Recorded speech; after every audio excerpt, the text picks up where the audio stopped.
Le Grand Catéchisme de Luther, 1529, troisième partie, le Notre Père,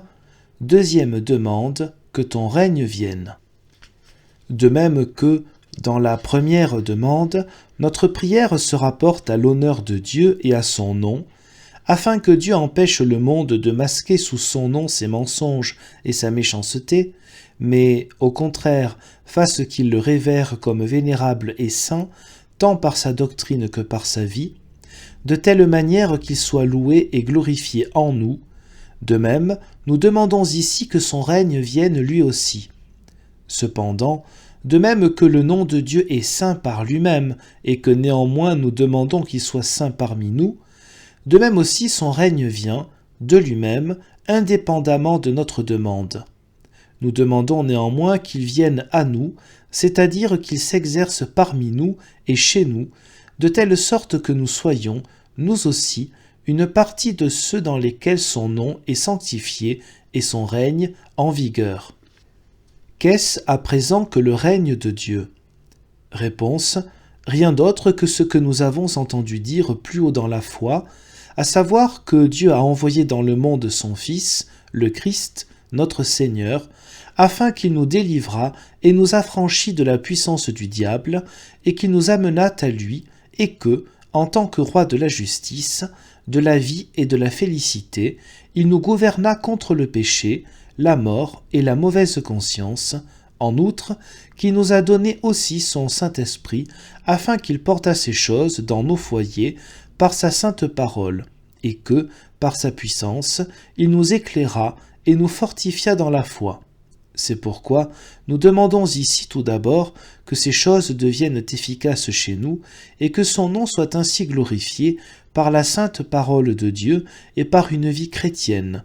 à la fois pour que nous, qui les avons reçus, nous les maintenions fermement et progressions de jour en jour, et que, chez les autres, elles suscitent une approbation et une adhésion, et qu'elles s'étendent puissamment par le monde, afin qu'un grand nombre d'entre eux, y étant amenés par le Saint-Esprit, accèdent au royaume de la grâce et part à la rédemption, de telle sorte que, tous ensemble, nous restions éternellement dans un même royaume qui a commencé dès à présent. En effet, la venue du royaume de Dieu parmi nous se produit de deux manières. D'une part ici dans le temps, par la parole et par la foi, d'autre part pour l'éternité par la révélation. Nous demandons donc tout ensemble qu'il vienne parmi ceux qui n'y sont point encore, et parmi nous qui l'avons obtenu, en s'accroissant de jour en jour, et dans l'avenir, par la manifestation de la vie éternelle. Ce qui revient à dire, Père bien-aimé, nous te le demandons, donne-nous, premièrement, ta parole, afin que l'Évangile soit prêché avec droiture à travers le monde. En second lieu, que ta parole soit aussi reçue avec foi, qu'elle agisse et vive en nous, afin que ton règne soit exercé, ainsi, parmi nous, au moyen de la parole, et par la puissance du Saint-Esprit, et que le règne du diable soit anéanti, afin qu'il n'ait aucun droit ni pouvoir sur nous, jusqu'à ce que son règne soit complètement détruit, que le péché, la mort et l'enfer soient engloutis, et que nous vivions éternellement dans la justice parfaite et la félicité. Tu vois donc que nous ne demandons pas ici une mince aumône ou un bien temporel et périssable, mais un trésor éternel et surabondant, et tout ce qui est au pouvoir de Dieu lui-même. Ce qui est beaucoup trop grand pour qu'un cœur humain ose se mettre dans l'idée de le désirer, si Dieu lui-même n'avait commandé de le demander. Mais, parce qu'il est Dieu, il veut aussi avoir la gloire de nous donner beaucoup plus et plus abondamment que tout ce que nous pouvons comprendre. Lui qui est une source éternelle et intarissable, qui, plus elle s'écoule et se déverse, plus elle donne encore, et de nous, il ne désire rien de plus haut, si ce n'est qu'on lui demande beaucoup et de grandes choses. Et, inversement, il s'irrite lorsqu'on ne demande pas et ne réclame pas avec confiance. En effet, de même que si l'empereur le plus riche, le plus puissant, enjoignait à un pauvre mendiant de lui demander tout ce dont il peut avoir envie, étant prêt à lui faire un grand, un impérial présent, et que cet insensé ne sollicitait qu'une soupe servie dans la cour,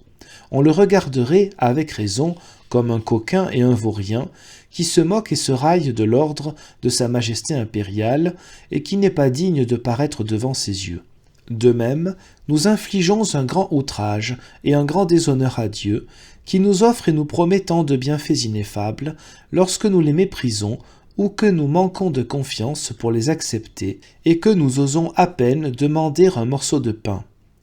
Tout cela est dû à cette infâme incrédulité qui, de Dieu, n'attend même pas autant de bien qu'il est nécessaire pour nourrir son ventre, à plus forte raison, n'attendrait de Dieu, sans douter, de tels biens éternels. C'est pourquoi nous avons le devoir de nous fortifier contre elle et de faire de ceci la première chose à demander. Ainsi, on recevra assurément tout le reste aussi en abondance, comme le Christ l'enseigne. Cherchez premièrement le royaume de Dieu, et toutes ces choses vous seront données par surcroît. Comment Dieu nous laisserait-il manquer et être privés des choses temporelles, alors qu'il nous promet ce qui est éternel et impérissable ?